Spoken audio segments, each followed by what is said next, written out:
Buenas, ¿qué tal? ¿Cómo están? Espero que se encuentren muy bien. Mi nombre es Matías García y hoy vamos a abordar el contenido y el alcance de la resolución 2672 del año 2015 de resguardo y reparación pública para docentes víctimas de violencias y denuncias en la escuela. Y también vamos a abordar la ley 14.898 del año 2016 de protección a trabajadores de la educación, ambas normativas pertenecientes a la provincia de Buenos Aires. Antes de comenzar, quiero agradecer a todas las personas que se han suscrito al canal estos últimos días y han dejado comentarios permitiendo una interesante interacción. Yo trato de responder en forma inmediata, así que cualquier duda, consulta, no duden en dejarla en los comentarios, ¿sí? Que vamos a ir contestándola en cuanto podamos. Al mismo tiempo, los invito, bueno, a quien no lo hizo, que se suscriba al canal, a que sugieran cualquier contenido que a ustedes les interese, legal, técnico, administrativo, que esté vinculado a educación, para que, bueno, podamos desarrollarlo en próximos videos. Y lo que digo siempre también es que si te gustó el video, también compartilo, mandalo a colegas, a compañeros que les puedan llegar a compañeras que les puedan llegar a servir o les serle útil la información que por ahí tratamos o trato de desarrollar en estos videos. Sin más dilaciones, vamos a leer entonces la normativa que nos trae hoy en cuestión, que como dije recién, tiene que ver con la violencia de los docentes o que reciben los docentes en la provincia de Buenos Aires y cómo desde el marco legal se le trata de dar respuesta a esta problemática que nos está atravesando. Para eso, ahí empecé a compartir pantalla, vamos a trabajar con una ley, ¿sí? Que es la ley 14.898, que es del año 2016, y vamos a trabajar también con el decreto de 2672, que lo tenemos acá presente, que es del 23 de noviembre del 2015. Por una cuestión organizativa, obviamente, que tiene que ver con lo cronológico, vamos a empezar con el decreto. Eh, para eso, lo que vamos a hacer es desarrollar, entonces acá tenemos el considerando, ¿sí? Que bueno, se han presentado propuestas tendentes a mejorar las condiciones, dice acá, laborales docentes. Yo los invito a que ustedes estos considerandos lo puedan leer, lo puedan buscar en la resolución. Acuérdense siempre que tal cual como lo indica el decreto 300 del año 2006, ya lo desarrollaremos también ese decreto, ¿sí? Una resolución es aquella que emana de un ministerio, por lo tanto, toda resolución va a ser emanada desde la Dirección General de Cultura y Educación y tiene alcance a la órbita ministerial, o sea, a lo que el ministerio englobe y a las actividades que esto englobe. Esto quiere decir que afecta a todos los niveles y a todas las modalidades de la Dirección General de Cultura y Educación. Esto establece, ¿sí?, varias cuestiones que tienen que ver vinculados con, sobre todo con este texto que ustedes ven acá, que es la guía de orientación para la intervención de situaciones conflictivas y de vulneración de derechos en el escenario escolar, porque esta contiene orientaciones a la intervención de situaciones conflictivas de diversa índole, fundamentalmente centrada en la protección de niños, niñas y adolescentes. A esa guía, que es un instrumento del año 2012, que es excelente, ¿sí?, porque realmente es excelente, le faltaba una visión respecto a qué ocurría con los docentes víctimas de violencia o de falsas denuncias.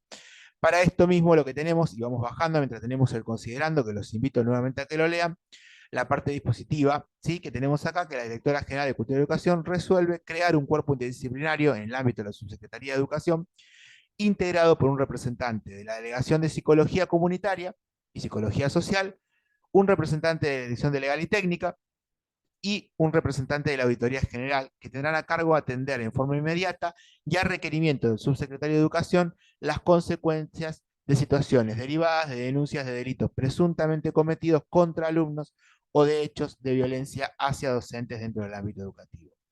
Este primer artículo, ahora vamos a ver que tiene 15 artículos, esta resolución. Este artículo lo que dice, crea como algo innovador un ente, un órgano, ¿sí?, especializado en resolver o atender a las situaciones que sean delitos presuntamente cometidos contra alumnos y hechos de violencia hacia docentes dentro del ámbito educativo, ¿sí? Esto tal vez es lo más importante que tiene, que a diferencia de la guía que ya contemplaba la intervención sobre alumnos, acá específicamente se contempla lo que es la violencia hacia los docentes. Cuando vamos al artículo 2, ¿sí? Dice que disponemos ante denuncias de hechos violentos o delictivos en el ámbito educativo, se debe efectivizar en forma inmediata la orientación sobre el procedimiento. Bueno, esto es básicamente el artículo 2, que debemos los superiores jerárquicos de dar orientaciones como cómo hay que proceder para hacer denuncias, ratificar denuncias y todo trámite que tenga que seguir, ¿sí? En cuestiones o atender a estas cuestiones delictivas. Lo que es interesante de esta resolución, que lo vamos a ir viendo, yo los invito nuevamente, como dije recién, y perdón que sea reiterativo, pero considero necesario que ustedes tengan acceso a leer completamente la normativa, desde considerando hasta el último artículo, porque el considerando, que es la primera parte, les va a dar el marco en el cual se resuelven este articulado que se ve acá a continuación. El artículo 3 dice establecer que la orientación en las situaciones que se consignan en el artículo precedente, en el 2, acá que hablamos, ¿sí? Las que sean denunciables, tendrá por destinatario al o los responsables del servicio educativo y al involucrado como denunciado, en el caso de que fuera identificado en la denuncia. También en el caso de que fuera víctima de hechos de violencia o amenazas. A esto último se deberá informar sobre sus derechos, sobre la garantía del debido proceso y sobre la naturaleza no punitiva de las medidas cautelares que eventualmente se adopten.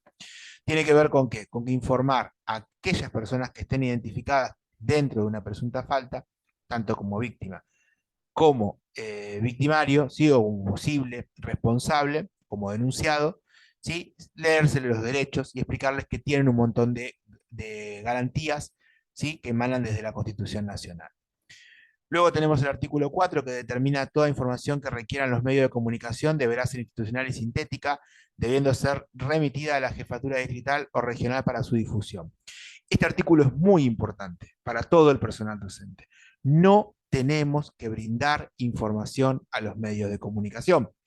Cuando ocurren situaciones de violencia en la escuela, sobre todo que involucran al personal docente, ni que hablar de alumnos, pero eso lo vamos a trabajar en la guía, ¿sí? La guía de intervención que nombrábamos hoy, sí es importante tener en cuenta que cuando hay situaciones de violencia contra docentes, a los medios de comunicación se los tiene que atender en forma institucional y concreta. ¿Qué es lo que tenemos que hacer? Hay un área en la Dirección General de Cultura y Educación que es el área de prensa. Entonces, todo lo que sea información mediática hay que remitirlos a prensa de la Dirección General de Cultura y Educación. No los docentes, no los auxiliares, nadie tiene que ir a hablar con los medios porque nadie tiene el derecho de informar sobre cuestiones que le son ajenas, ¿sí? Que no son propias. Artículo 5, establecer que a través del equipo interdisciplinario creado, ¿se acuerdan del artículo 1 de este equipo interdisciplinario entre legal y técnica, psicología y asesoría general? ¿Sí? Se procurará mantener una comunicación permanente con el AFCA y el Consejo Asesor de Comunicación Social y la infancia a fin de procurar que se dé tratamiento adecuado y respetuoso de los derechos de los alumnos y docentes en los medios de comunicación cada vez que existiera repercusión mediática de hechos sucedidos en el ámbito educativo. Este artículo lo que dice es que este equipo interdisciplinario que nombramos en el artículo 1, ¿se acuerdan? Acá está, volvemos, que está conformado en este artículo, conformado por un representante de la Dirección de Psicología Comunitaria y Social, de Legal y Técnica y de la Auditoría General, son los encargados de garantizar que el trato que se le da a los docentes y a los alumnos en la información vertida en los medios sea el que corresponda, ¿sí? Un trato adecuado y respetuoso, dice acá. Bueno, ustedes que están del otro lado podrán decirme, ¿sí? Matías, eso no ocurre. La realidad es que debería de ocurrir muchísimo mejor. La Dirección General de Cultura y Educación debería de inmiscuirse en los medios. Lo que es real también es que es muy complejo poder regular medios que transitan en vivo, cubriendo ciertas noticias en las escuelas, sobre todo en provincia de Buenos Aires, y que además quienes están informando muchas veces ni siquiera son periodistas. Entonces eso dificulta muchísimo más y es muy fácil hablar adelante de un medio de comunicación o atrás de una cámara y no medir qué impacto puede tener eso en la vida de los alumnos y de los docentes que están involucrados en esas presuntas denuncias que tienen en su contra. Así que bueno, esto es a revisar, pero bueno, me parece que este artículo, que es el artículo 5, engloba por ahí muchísimo más y tiene que ver con una mirada social más allá de la dirección, sino que tiene que haber una interpelación desde los medios de comunicación, ¿no? De qué se informa y para qué se informa. Luego tenemos el artículo 6 que dispone que en todas las causas en las que fuera denunciado penalmente un dependiente de la Dirección General, un docente o no docente, por hechos ocurridos en el ámbito educativo, se cursará comunicación con Fiscalía de Estado en marco de competencia. Esto quiere decir, básicamente, el artículo 6, que la Dirección General de Cultura y Educación va a estar trabajando en conjunto con la Fiscalía de Estado, ¿sí? Para que la causa penal, en todo caso, tenga siempre conocimiento la Dirección General de Cultura y Educación de qué es lo que ocurre. El 7 dice que establece que mientras transcurran las investigaciones disciplinarias, las causas penales, si las hubiera, seguirán seguidas e informadas en los expedientes. Cualquiera, ya vamos a hacer próximamente unos videos, son varios, para poder abordar el tema de sumarios y presumarios, pero bueno, cuando uno lo sabe, cuando uno tiene una denuncia administrativa y al mismo tiempo hay una denuncia penal, la denuncia penal avanza y la administrativa espera a que finalice la penal y va recibiendo información constantemente a través de pedidos de informes al Poder Judicial que éste le envía al Ministerio de Educación de Provincia de Buenos Aires, en nuestro caso, pero ocurre lo mismo en todas las provincias del territorio. Bueno, artículo 8 dice indicar que los organismos responsables del procedimiento administrativo disciplinario deberán optimizar recursos necesarios a fines de dar cumplimiento a su cometido en los plazos establecidos en la normativa, Estatuto del Docente, artículos 140, 141, 142. Ahí está todo detallado el tema de los procedimientos disciplinarios en el caso de en contra de los docentes, y si fuesen víctimas los docentes, este artículo en particular, el 8, no tendría tanto que ver porque estamos hablando de faltas administrativas. Establecer que concluidas las actuaciones administrativas se notificará a los docentes y a la comunidad educativa cuando corresponda a través de los inspectores, dando la oportunidad a los involucrados de participar en la elección de la forma de dar la información y de componer las relaciones personales grupales. El artículo 9 lo que quiere decir básicamente es que en el caso de que se finaliza, ¿sí?, este expediente que tiene un docente que fue víctima de una falsa denuncia, por ejemplo, los inspectores, los inspectores del nivel y modalidad tienen que dar la información en la institución en la cual recibimos la denuncia falsamente, ¿sí? Y tienen que dar esa información aclarando y de alguna forma limpiando la imagen de ese docente, que tiene la potestad, ese actor, ese agente, de poder decidir, como dice acá, de qué forma dar la información y de componer las relaciones con el grupo, ¿sí?, con la institución y con la comunidad. Esto es innovador para cuando sale esta resolución, ¿sí? ¿Por qué? Porque hasta ese momento uno quedaba en la nada, ¿no? Un docente recibió una denuncia, transitaba un presumario, resultaba que era falso, volvía a trabajar y como dice Quinn, el show debe continuar y se sigue adelante y no pasó nada. Cuando la realidad es que sí. Sí, ahora vamos a ver con otro artículo más adelante que también tiene el tema de las disculpas públicas. Algo muy importante es el artículo 9, lo que dijimos recién, y acá viene un artículo que creo yo que es sumamente importante, ¿sí? Voy a ver si lo puedo marcar con un color al menos, que es el artículo 10, acá lo vamos marcando.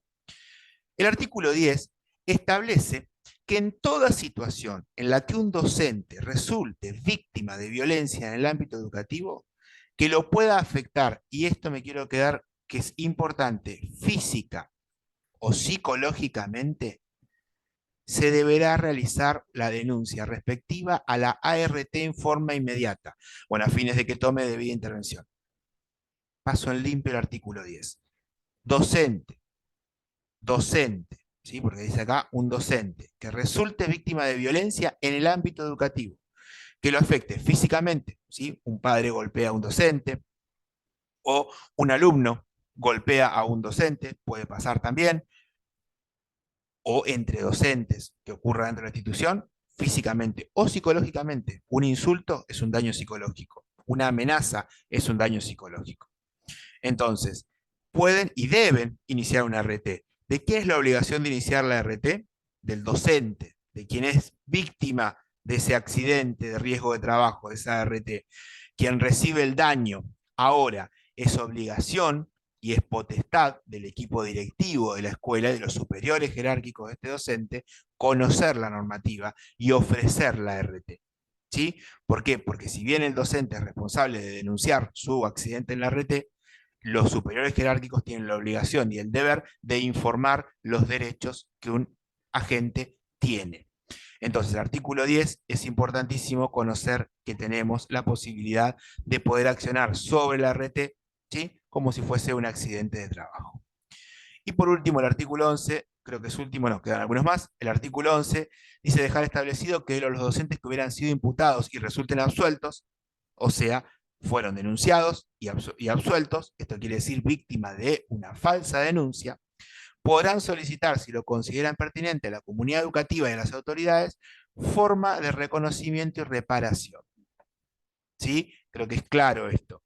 Yo tengo el derecho, si fui un docente que fui damnificado con una falsa denuncia, a que las autoridades y la comunidad educativa de alguna forma me puedan reconocer su error y repararlo porque por el daño que yo tuve en todo el tiempo que me llevó, por ejemplo, a estar fuera del aula a partir de una falsa denuncia.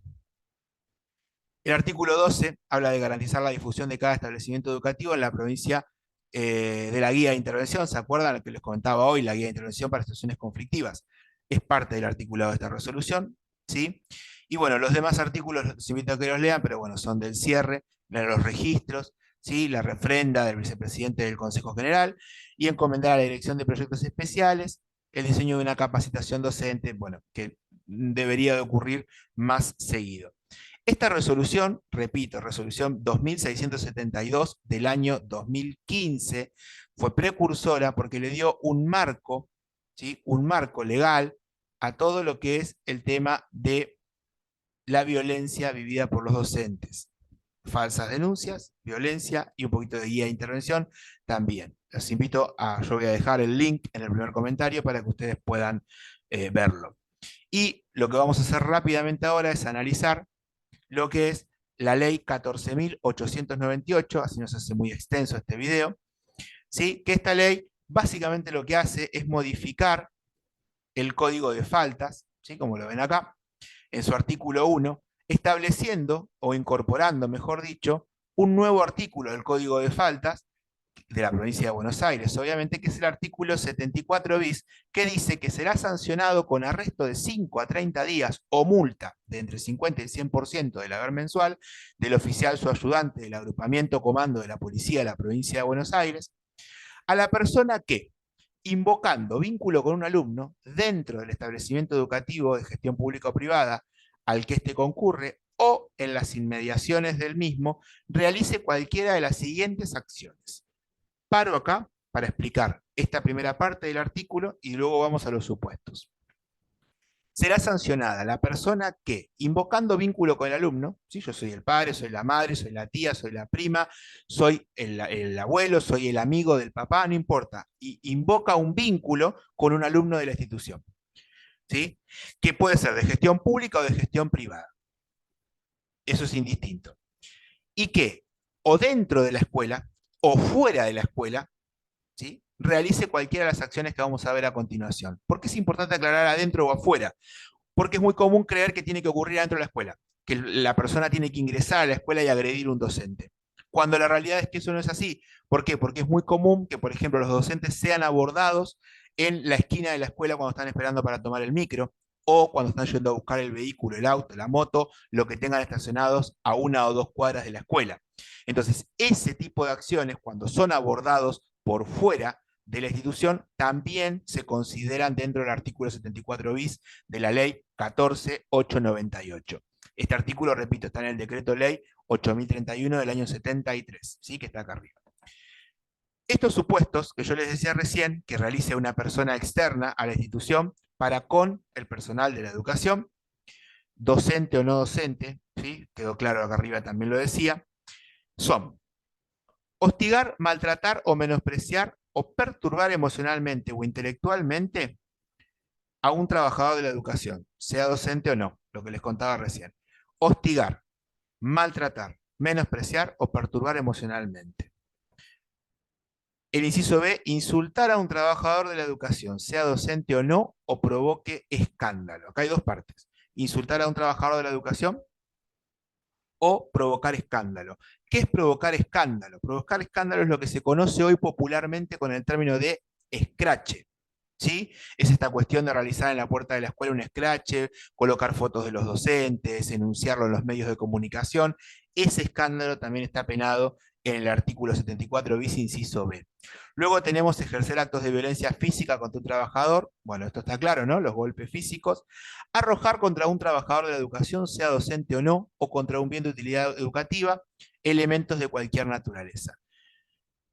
Arrojar contra un trabajador es obviamente arrojar cualquier objeto, una piedra, lo que sea, pero acá este artículo, el innovador, esto es claro, ¿no? Obviamente contra el personal, pero es también contra un bien de utilidad educativa. ¿Qué quiere decir esto? Que también está penado, con la misma pena, valga la redundancia, arrojar una piedra contra una ventana de la escuela y romper un vidrio, ¿sí? Porque estamos rompiendo un bien de utilidad educativa. El inciso E dice ingresar sin autorización a un establecimiento educativo y no retirarse a requerimiento del personal docente o no docente, ¿sí? Ingresar sin autorización a priori no configura el delito o el ilícito, ¿sí? Sino que tiene que ser requerido por personal docente el que se retire. Supongamos, ingresa una persona a la escuela y el equipo directivo puede decidir en ese momento atender a esa persona que ingresó sin permiso, un papá, por ejemplo. Entonces ahí no hay ningún problema, porque el equipo directivo le dice, vení papá, pasa. Pero si ese tío que ingresó en forma vehemente a la escuela es interpelado por el personal de auxiliar que le dice, por favor, retírese, y esa persona no se retira e ingresa igual, ahí sí se configura el inciso E del artículo 74 bis. Y por último dice el inciso F, cualquier persona que perturbe de cualquier manera el ejercicio de la función educativa. Acá no se habla de la actividad educativa, sino de la función. Cualquier situación que pueda afectar el desempeño del personal docente o no docente en una escuela es considerada dentro del inciso F. La sanción se duplicará si las acciones descritas en el presente se cometen frente a alumnos. Esto también es importantísimo, ¿sí? La sanción se va a duplicar si las acciones son todo lo que nombramos recién, llega a ocurrir y hay alumnos presentes. Bueno, el artículo 2 sustituye el 149 bis del decreto, cambiando la palabra agente de seguridad por, ¿se acuerdan que lo vimos acá arriba? Oficial su ayudante. ¿Qué quiere decir esto? Por la duda lo aclaro rápidamente. Puede ser una sanción de arresto de 5 a 30 días o, fíjense que está el O acá en el medio, o una multa que va entre el 50 y el 100% del haber de un oficial ayudante, de un oficial subayudante del agrupamiento comando de la policía. ¿Por qué se utiliza este valor? Se toma un valor de muestra, ¿sí? ¿Para qué? Para que ese valor vaya actualizando, porque si no, ponemos una multa fija, supongamos de 5.000 pesos, y con el correr de los años, y en este país que devalúa la moneda y que devalúa el valor de este tipo de montos fijos, 5.000 pesos hoy tal vez no va a ser lo mismo que van a valer dentro de 10 años. En cambio, lo que se presume es que el sueldo o el haber mensual de un oficial su ayudante va a ir actualizando mes a mes. Por lo tanto, ese sería el valor por el cual se podría labrar una multa. Esta ley se encuentra vigente, sí, esta modificación también está. Entonces, cuando uno realiza una denuncia, por ejemplo, por violencia, ¿sí? Vamos a suponer, yo, docente, salgo de la escuela y un papá me agrede y me empieza a revollar piedras a mí, me rompe el auto, bueno, yo me voy a la comisaría y denuncio. Cuando denuncio, tengo que evocar este artículo, el artículo 74 bis del decreto ley 8031 del año 73. ¿No se lo acuerdan? Díganles que en el código de falta hay un artículo específico para esto. No quiero cerrar, bueno, sin decirles esto, ¿no? La realidad es que la provincia de Buenos Aires se encuentra atravesada por una ola de violencia que afecta múltiples instituciones sociales, desde hospitales, comisarías, clubes, y obviamente la escuela no escapa a esto. Esta violencia se ve reflejada en la escuela, y como suelo decir siempre, porque la escuela es una representación a escala de la sociedad en la que habita. Lo podemos ver en los patios, en los recreos, en lo cotidiano, ¿sí? Y también lo vemos en la puerta de la escuela y en el vínculo con las familias. Lamentablemente son actualmente noticias en todos los portales, las agresiones físicas, verbales, las amenazas, los ingresos forzados, las falsas denuncias, la fragilidad muchas veces de la condición docente en la provincia de Buenos Aires. Bueno, acá es importante conocer y comprender cuál es el marco legal, cuál es el marco normativo que nos atraviesa, y conociendo este marco, ¿sí? Nos permite hacer valer nuestros derechos para revertir un poco la situación y neutralizar esta violencia que escala y que a veces parece no tener techo. Entonces, Básicamente esta es la propuesta, insisto, ahora voy a dejar en el primer comentario los links para que ustedes puedan acceder a las dos normativas, tanto la ley 14.898 como a la resolución 2672, ¿sí? Para poder tenerlas, para poder leerlas, sociabilícenlas con todos sus compañeros, porque la realidad es que estas situaciones nos atraviesan y cualquier docente puede llegar a necesitar conocer estas cuestiones. Así que bueno, sin más nada, agradezco el tiempo y nos veremos en la próxima. Adiós.